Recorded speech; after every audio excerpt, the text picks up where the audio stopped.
ओम शांति, नमस्कार। स्वागत है आपका एक मुलाकात में और एक बार फिर से मैं आपके साथ हूं, विवेक। और दोस्तों, हम इस शो में ऊंचाइयों की बात करते हैं, जीवन की चुनौतियों से आगे बढ़कर ऊंचे शिखरों तक पहुंचने की बात करते हैं। और हर पर्वत आपसे कह रहा है कि आप अपने कद को उठाइए और जो चुनौतियों को लांघ कर अपने सपनों को लेकर आगे बढ़ते हैं, जनाब, वही तो ऊंचे ऊंचे पर्वत चढ़ते हैं।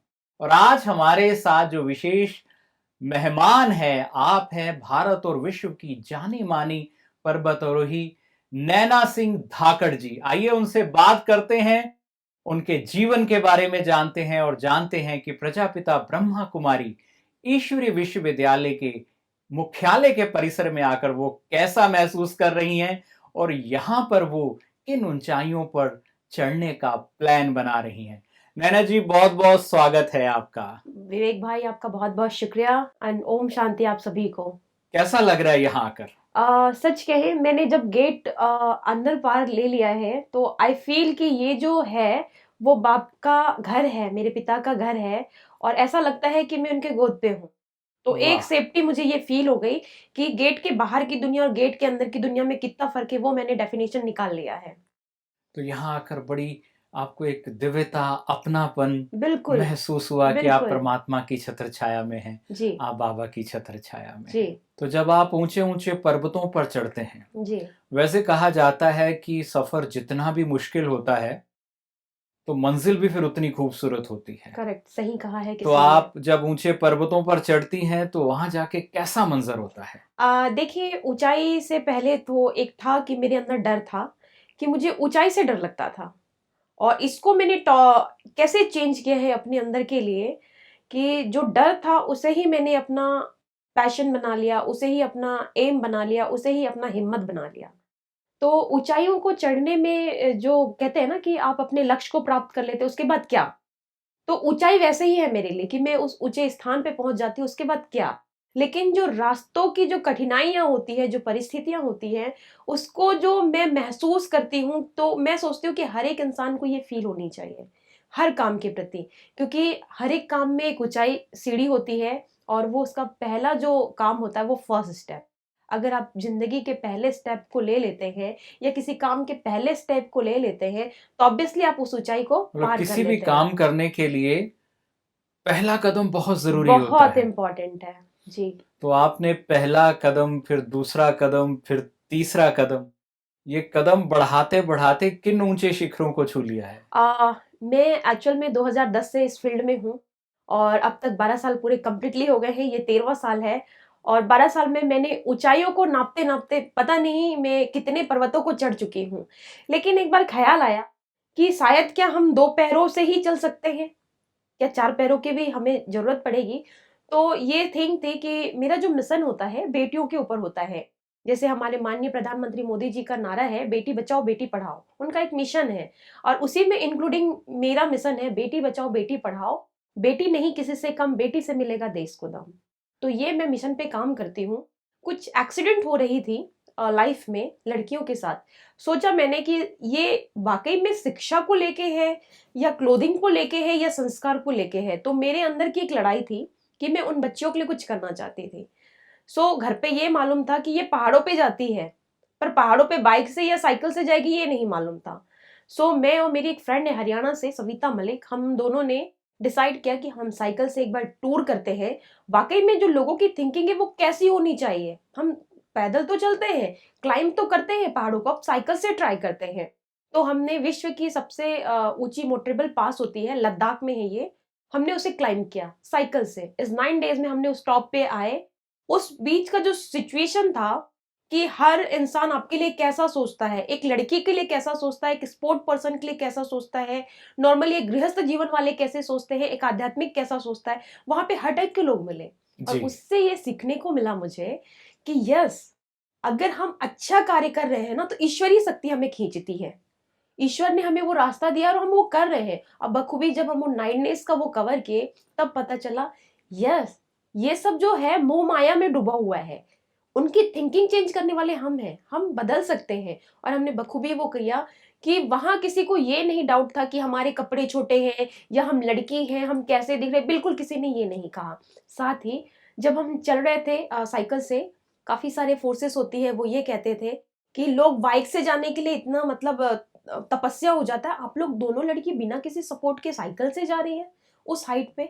और उस सिचुएशन में, उस मंथ ऑफ 2018 में, लास्ट अगस्त का मंथ था, बारिश वाला जो मौसम होता है, आप बारिश को भी फेस कर रहे हो, लंबी कटीलीदार वो जो घाटियों को पार करना, ऊपर हाइट पे साइकिल चढ़ाना हमारे लिए बहुत टफ था। और वो पहला एक्सपीरियंस था जिसको हमने बखूबी निभाया, और उस टॉप पे पहुंचे तब फील हुआ कि यस, हम चार पैरों से भी क्लाइंब कर सकते हैं। क्या और बात ये है। जो मिशन था, कि लोगों को हमने जो परखा था, उस चीजों का मिशन हमने बाहर निकाला कि लोग जो भी सोचे, हमें अपने कर्तव्य के प्रति संलग्न रहना चाहिए, शिद्दत से अपना मेहनत करना चाहिए। और वो शिद्दत हमने वहां किया।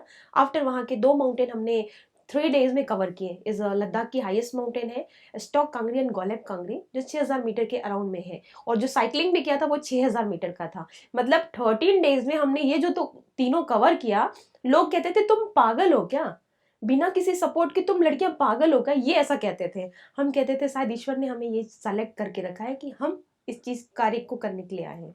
तो जी हम पागल नहीं है, हमें जुनून है लोगों को कुछ करके दिखाने का कि आप भी प्रेरणा लीजिए, बहुत कुछ किया जा सकता है दो हाथों से भी, और दो हाथों और दो पैरों की मेहनत से भी। जी, ये इसका एक सेंटेंस है, मैं आपको बताना चाहूंगी। कहते हैं कि शिद्दत से मेहनत कीजिए, और इतिहास वही रास्ता है जो पागल कहलाता है। सो वही मैं करती हूँ। कोई कुछ नया करने जाता है तो कई बार लोगों को बर्दाश्त नहीं होता बर्दाश्त है नहीं होता। कि ये जी क्या कर रहे हैं, जी कुछ नया ही कर रहे हैं। जी उनको जी, लगता है सब हमारे जैसे होने चाहिए, बिल्कुल कोई अलग कैसे है, जो हमसे अलग है मतलब वो ठीक नहीं है, ठीक नहीं है। या तो जी मैं ठीक नहीं या वो ठीक नहीं, तो घबरा जाते हैं। जी जी जी पर लेकिन ये प्रेरणा है, कोई भी हमारी बहन, कोई भी बेटी अगर जीवन में कोई अच्छा सपना लेकर आगे बढ़ती है तो उसे पूरी जिंदा दिली के साथ, जुनून के साथ, शिद्दत के साथ जी उसे पूरा करना चाहिए। जी, और बिल्कुल। किन पहाड़ों को आपने छुआ है जी, कौन कौन से पर्वत हैं? अभी तक जो मैंने किया था, मतलब स्टार्टिंग जो मेरी जर्नी हुई थी, वो हिमाचल का एडवेंचर कैंप मैंने अटेंड किया था इस फर्स्ट 2010 में। जी। और इसमें रुक होने का कारण ये था, मैं एज अ स्पोर्ट पर्सन रही हूँ। और उसके पहले की जो मेरी शिक्षा दीक्षा है या घर का आपको मैं बताऊं, तो बहुत क्रिटिकल सिचुएशन था। मेरे पापा, जब मैं 4 साल की थी तब वो खत्म हो गए थे। और होता है ना, एक लाइफ में आपको चेंजेस कब आती है, जब परिस्थितियां ऐसी हो जाती है तभी आप कुछ चीज सेलेक्ट करते हैं। और उस समय भी परमात्मा आपको 4 रास्ते देते हैं, जी। और उन 4 रास्तों में आपको ये सेलेक्ट करना होता है कि मुझे, मेरे लिए कौन सा रास्ता सही है। मैंने ये नहीं जाना था कि मेरे साथ क्या होगा। सो पापा के डेथ के बाद एक ऐसा सिचुएशन आ गया था कि मेरी जो मम्मी थी वो बहुत अच्छे घर से बिलोंग करती थी, मेरे पापा भी बहुत अच्छे घर से बिलोंग करते थे, जस्ट लाइक पैसे वाली पार्टी कहना चाहिए। और जब वो किसी फैमिली के अनबन से जब वो घर से बाहर हो गए, फिर ट्रांसफर हो गया उनका, पुलिस डिपार्टमेंट में थे। वो जगदलपुर में रहे। जगदलपुर हमारे छत्तीसगढ़ राज्य का बस्तर जिला का जी। सिटी है जगदलपुर। तो मैं वहीं पैदा हुई हूँ। अभी हम एक गांव में रहते हैं टाकराबुड़ा। तो वहां से मतलब निकलना इस फील्ड में, और उसके पहले की जर्नी मेरे लिए बहुत डिफिकल्ट रही है। क्योंकि एक होता है ना कि हम बेटियां हैं, जी। जी। तो वो समाज में एक बना हुआ था कि लड़की है, ज्यादा पढ़ा लिखा के क्या करेंगे, ज्यादा शिक्षा दीक्षा दे के क्या करेंगे, इनको तो बस जाना है ससुराल, चूल्हा चौका संभालना है। वो थिंकिंग डाल दिया गया था। सो मेरे पापा की डेथ के बाद मेरी मम्मी को ना मेरे फैमिली वालों से सपोर्ट मिली, और ना ही उनके फैमिली, पापा के फैमिली से। तो पापा की एंड जो टाइम थी, उन्होंने उस टाइम पे मम्मी से कहा था कि देखो, हमने घर से जो भी करके आया, घर पे वापस मेरे बच्चों को वो मत मौका देना कि किसी से मांग के खाएं मेरे बच्चे। उनको इतना काबिल बनाना कि वो खुद एक सक्षम रूप में जी। खड़े हो जाए। और मेरी मम्मी बिल्कुल एक सीधी सादी फैमिली से बिलोंग करती थी, जो चार दीवारी के अंदर में रहना और घर के बाहर कभी नहीं निकला। इस 28 ईयर की थी जब वो पापा चले गए। और उस सिचुएशन में एक यंग लेडी के साथ अगर 3 बच्चे रहते हैं, तो जो हमारे आसपास के लोग होते हैं ना, वो जीने नहीं देते। सो वो जो कंडीशन था, जी। मेरी मम्मी ने हमें कैसे पाला, हर एक मुसीबतों का कैसे सामना किया। इवन पापा के पेंशन, उस समय छत्तीसगढ़ नहीं था, एमपी था। तो वो एक पेंशन के लिए कितना भागदौड़ की। जो स्टार्टिंग पेंशन होती है 95 की बात है, उनको 320 रुपए मिले थे, जिसको रेंट में भी देना था और हमें भी पालना था। सो मम्मी ने कैसे मैनेज किया, वो बहुत डिफिकल्ट सिचुएशन है। कहते एक अच्छी स्टोरी के पीछे है ना, जो एक सक्सेस के पीछे एक राज होता है, और वो ये राज है क्योंकि उनका स्ट्रगल काफी लंबा होता है, और साथ में आपका बहुत लंबा लंबा रहा। सो उस सिचुएशन में जब मैं बाहर आई, तो मैंने देखा कि हम खिलौने नहीं खेल रहे हैं, हम जिम्मेदारियों से खेल रहे हैं, कि हर एक चीजों पे हमें जिम्मेदारी दे दिया जाता था। और उस जिम्मेदारी को बखूबी निभाना मेरी मम्मी ने ये सिखाया था कि बेटा, अगर ईश्वर ने हमें यहाँ पे रखा है, उन्होंने हमारे सर पे हाथ रखा है, तो बस उनका विश्वास जीत के रखना। बाकी ये जो 4 लोग हैं ना, ऑटोमेटिकली आप पे विश्वास करेंगे, लेकिन वो 4 लोगों का विश्वास हमने जीता सही, लेकिन हमें मिला नहीं। कहते हैं ना, पग पग पर एक परीक्षा होती थी, और उस परीक्षा को हम बखूबी वैसे निभाते थे जैसे हम उन पे विश्वास दिला रहे हैं, और हम अपना काम करते थे। साथ ही साथ मेरी स्टडी हुई, और स्टडी के साथ में मैं 4th-5th क्लास में थी। एक रंगमंच का कार्यक्रम मिला मुझे। बचपन से बहुत एक्टिव थी, लेकिन बहुत सिंपल स्वीट। सो मैंने वो रंगमंच का प्रोग्राम इस प्रैक्टिस करके जब मैंने परफॉर्मेंस किया, तो मुंबई से एक डायरेक्टर सर आए थे, उन्होंने मुझे सर्टिफिकेट दिया। तो मुझे लगा कि मैंने बहुत बड़ा अचीव किया है, बचपना दिमाग था। जब सर्टिफिकेट लेके आई, तो मम्मी के कान में किसी ने बोल दिया था, बिन बाप की बच्ची है, देख लो पंख बड़े हो गए हैं। लोगों का काम बहुत बड़ा होता है जो कह जाते हैं। मुझे लगा कि मेरे किसी कार्य से मेरी मम्मी को अगर हर्ट होता है तो वो मेरे लिए सही नहीं है। मैंने साइलेंट से वो काम दबा दिया, एंड 5th 6th 7th में आ गई, और मैंने अ, होता है ना जो पंडाल में माता जी विसर्जन के लिए रखते हैं, दुर्गा जी, जी। गणेश जी, जब विसर्जन होता है तो एक परफॉर्मेंस किया जाता है, जिसमें बच्चों की डांसिंग, सिंगिंग, जस्ट लाइक छोटे छोटे कॉम्पिटिशन। उस समय इतना डिजिटल नहीं था। आफ्टर 10-12 साल पीछे की बात बता रही हूँ मैं। सो 10-12 नहीं, जब मैं 4th-5th में थी। सो डांसिंग का प्रोग्राम हुआ, और जब मैंने फर्स्ट मोमेंट आया और मुझे मोमेंटो मिला, वो मोमेंटो लेकर जब मैं घर पे आई, मतलब एक बच्चा कितना खुशी से खुशी से आता है, और लेके आई, तो मेरी मम्मी ने मुझे बोला कि इसे रखो, ये क्या ले आई हो, तुम्हें पता नहीं है? तो मैंने ये नहीं समझा कि मम्मी मुझे क्यों डांट रही हैं, लेकिन मेरे अंदर का एक जो चीज था, वो मुझे ये डेडिकेट कर दिया था कि देखो आपकी मम्मी को किसी ने भर दिया है। सो मैंने मम्मी से एक शब्द नहीं कहा, लेकिन कुछ दिन बाद मुझे सुनने को मिला कि किसी ने मेरी मम्मी से ये कहा था, बिन बाप की बच्ची है, अब नचवाएगी तब पैसे आएंगे, तब इनका घर चलेगा। और लोगों ने आपको पर्वतों पर चढ़ते हुए तो देखा है, लेकिन आपके पाँव के छालों को छालों किसी को ने नहीं नहीं देखा। देखा जी, एकदम सही। और फिर मैंने उसे क्विक किया, फिर हॉकी की स्टिक उठाई, क्योंकि हम तो सूट पहनते थे, बिल्कुल संस्कारी, एकदम सिंपल से, 2 चोटी लगा के, बाल लंबे जी। हैं। तो वैसे हम स्कूल जाते थे, और हम सोचते थे कि 1 घंटा प्रैक्टिस पे जाया जाए, ताकि कुछ कैरियर अलग किया जाए। सो हॉकी की स्टिक उठाया, तो ग्राउंड से तो सूट पहन के जाते थे, लेकिन जब ग्राउंड पे हम शॉर्ट्स लगाते थे, टी-शर्ट डालते थे, तो वो भी कंप्लेन आ गया, अच्छा आपकी बेटी के तो कपड़े भी छोटे हो गए। सो लोगों की थिंकिंग वो चेंज होती रही, लेकिन मैंने भी कुछ चीजों को स्किप किया, कि हॉकी छोड़ा, फिर मैं स्काउट पे आ गई, स्काउट छोड़ा, उसके बाद मैं एनएसएस पे आ गई, एनएसएस छोड़ा, मतलब मुझे कुछ ना कुछ क्रिएटिव करना था, और मैं लगातार करती रही। साथ ही जब मैंने हॉकी छोड़ा, मैं जूडो खेलने लगी, जूडो कराटे। इसमें मैंने रेसलिंग खेला, बैडमिंटन स्टेट प्लेयर हूँ मैं, और उसके बाद जो जूडो है, मैंने नेशनल 3 टाइम खेला मतलब है। जितनी बार आपको रोका गया, आप एक और नया रास्ता बिल्कुल, अपने लिए एक बनाती गई। रास्ता देती रही, लेकिन फाइनली ये हुआ जब मैं एनएसएस से जुड़ी 2010 में, और मुझे एक कैंप के लिए सिलेक्शन दिया गया। जो हमारे इसके जो डायरेक्टर होते हैं, जो संस्थापक थे एनएसएस के, वो उन्होंने मुझे कहा, सिर्फ अभी नहीं रहे वो स्वर्गीय विजय बघेल जी हैं, उन्होंने मुझसे ये कहा कि नैना, जैसा तुम्हारा नाम है ना, नैना सिंह धाकर, बिल्कुल तुम एक दिन इतने बड़े काम करोगी, वो चीज दिखता है तुम में। मतलब मैं एक जिम्मेदारी पर्सन थी, और उस जिम्मेदारियों में वो हमेशा कोई काम देते और मैं उसे एक्सेप्ट करती। उस जिम्मेदारियों के बीच में उन्होंने मुझे ये शब्द कहा, तो वो लग गई बात, कि किसी ने तो मुझे तरासा, किसी ने तो मुझे किसी ने पहचाना। विश्वास रखा। बिल्कुल, और उस विश्वास को मुझे ऐसा लगा कि सर हमेशा मुझे ये कहते हैं कि मैं कुछ करूंगी, और वो चीज मेरे लिए कंटिन्यू रहा। फर्स्ट सिलेक्शन मेरा एनएसएस का था, जो हिमाचल में मेरा सिलेक्शन हुआ, 10,500 फीट की ऊंचाई। अब सफर ये था कि मुझे सफर से डर लगता था, और मुझे जर्नी करना है तो मुझे वॉमिटिंग एंड सर घूम जाना इस स्वाभाविक सी चीज थी। अब मुझे अपने बस्तर से हिमाचल का सफर करना था। वो सफर मेरे लिए बहुत डिफिकल्ट था, मतलब जो जर्नी हुई, मैं खड़े भी नहीं हो पा रही थी, क्योंकि ऊंची घाट को वो क्रॉस करना, बसों पे जाना मेरे लिए बहुत डिफिकल्ट रहा।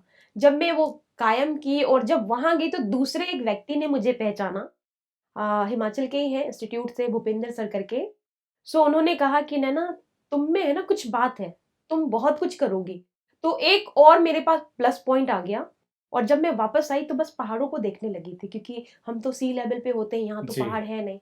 और रॉकी है, वहां पे बर्फ की चादर बैठे, बिल्कुल ओढ़ी, घूंघट ओढ़ी बैठी है, चादर लगा के रखी है, वैसा दिखता है पहाड़। और जब मैंने देखा कि इतने छोटे छोटे पहाड़ है, बड़े बड़े पहाड़ है, और यहाँ पे बहुत सुंदर सुंदर घर है, मन में एक विचार आया कि क्यों ना पहाड़ों पे घर बना लिया जाए।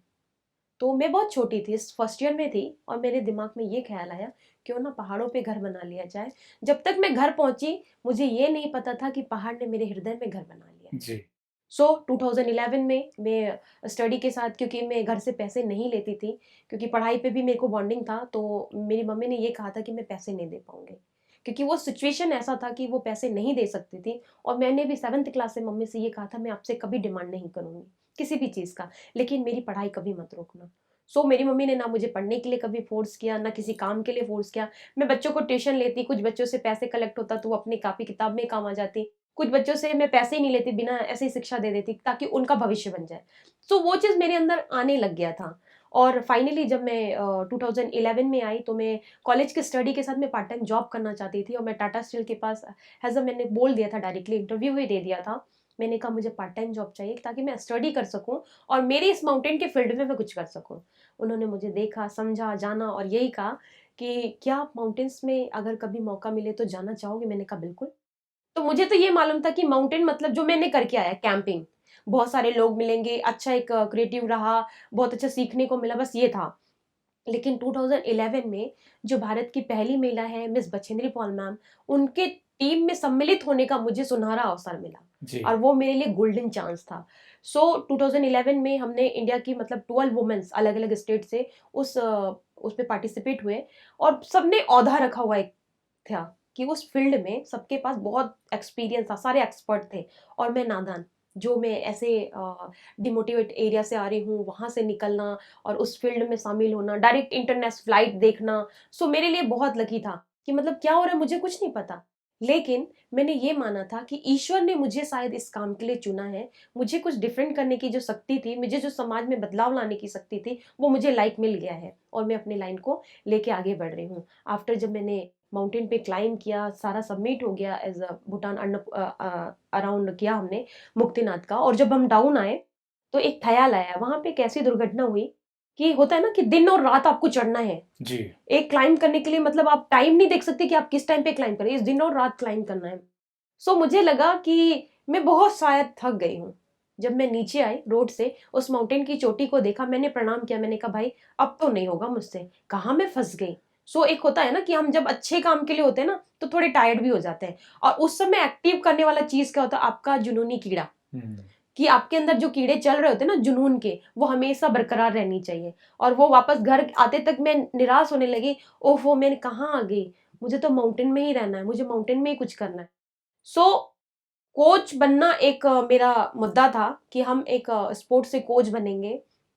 तो सारे बैच था कि वो हमारा पास आउट बैच था, 12th पास आउट, तो वो सब कोच बनना चाह रहे थे, और आज भी कोच हैं। हम्म। और मैंने ये सोचा कि मुझे कोच नहीं बनना, मुझे कुछ डिफरेंट करना, और डिफरेंट में मुझे एनएसएस ने ये दिया कि माउंटेन में बुला लिया। और माउंटेन आफ्टर 2011 के बाद मैं 12 में भी चढ़ी, 13 में भी चढ़ी, ऐसे कई माउंटेन करके कोर्स के साथ मैंने ये मैंने कंटिन्यू आपके किया। बायोडाटा में पढ़ा आपने माउंट एवरेस्ट को भी चढ़ा है। जी। और उसके बाद मेरा लक्ष्य ये बन गया था, कहते हैं ना कि जब पेरेंट्स ना कर पाए तो वो बच्चों से उम्मीद रखते कि हमारा बच्चा कुछ करे।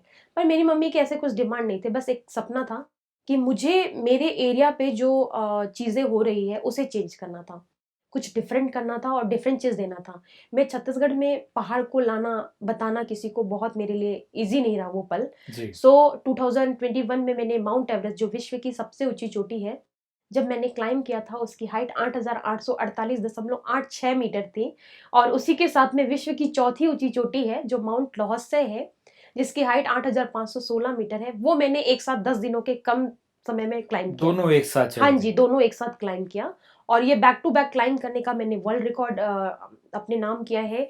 और मैं हिंदू मतलब पहली ऐसी सनातन धर्म की हूँ जिसने श्री राम जी का झंडा वहां पे लहराया, इसके लिए भी मैंने वर्ल्ड रिकॉर्ड बनाया है। और कई सारी चीजें होती है ना कि हम जब इस मिशन के लिए निकले थे तो लोगों को ये मालूम था इससे नहीं होगा, और सबसे बड़ी आड़े आने वाली चीज थी वो फंडिंग, पैसा, स्पॉन्सरशिप। पहाड़ चढ़ना जितना डिफिकल्ट नहीं होता, उतना फंड कलेक्ट करना होता है।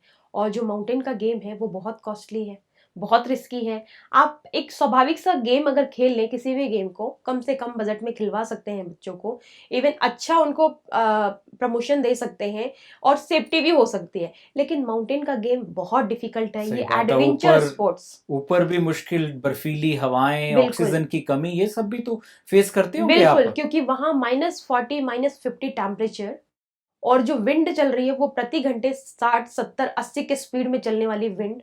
Snowfall is continue, white house is continue. वो जो हवा आके मारती है ना, तो ऐसा लगता है जैसे सुई बहुत सारी रख ली आपने इंजेक्शन, और अपने बॉडी को हीट कर रहे हैं, वो वैसा फील होता है।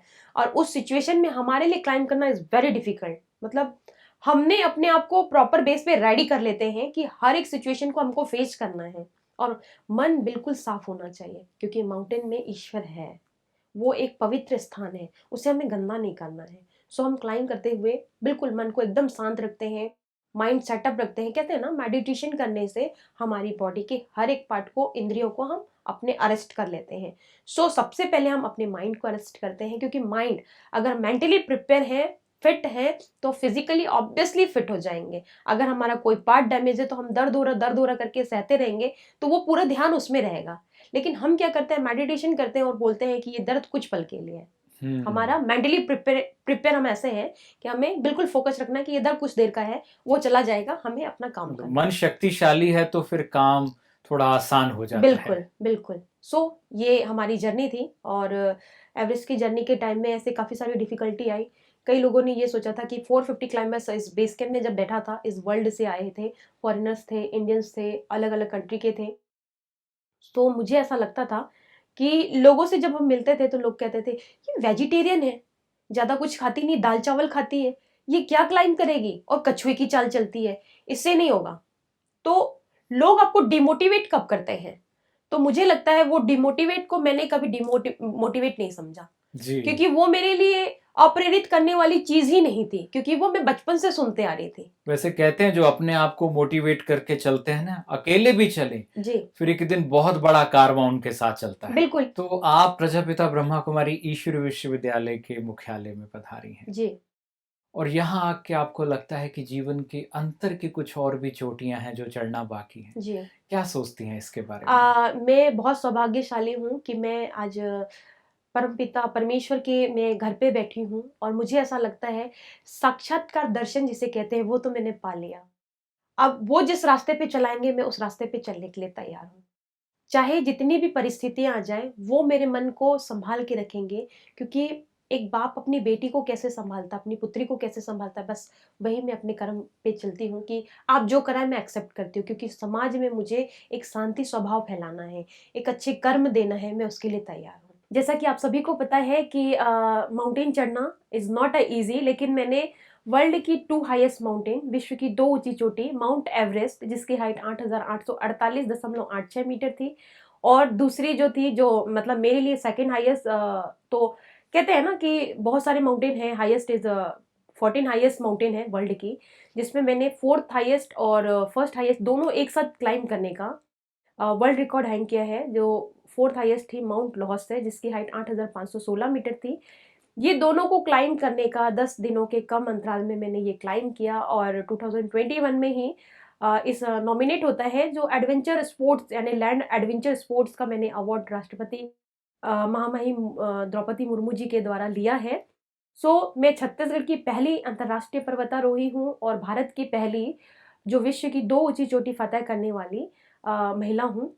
सो आप सभी को मेरा बहुत बहुत शुक्रिया कि आप लोगों का प्यार हमेशा आशीर्वाद के स्वरूप मिलता रहता है। बहुत बहुत धन्यवाद। हमारी बहुत बहुत शुभकामनाएं हैं जी।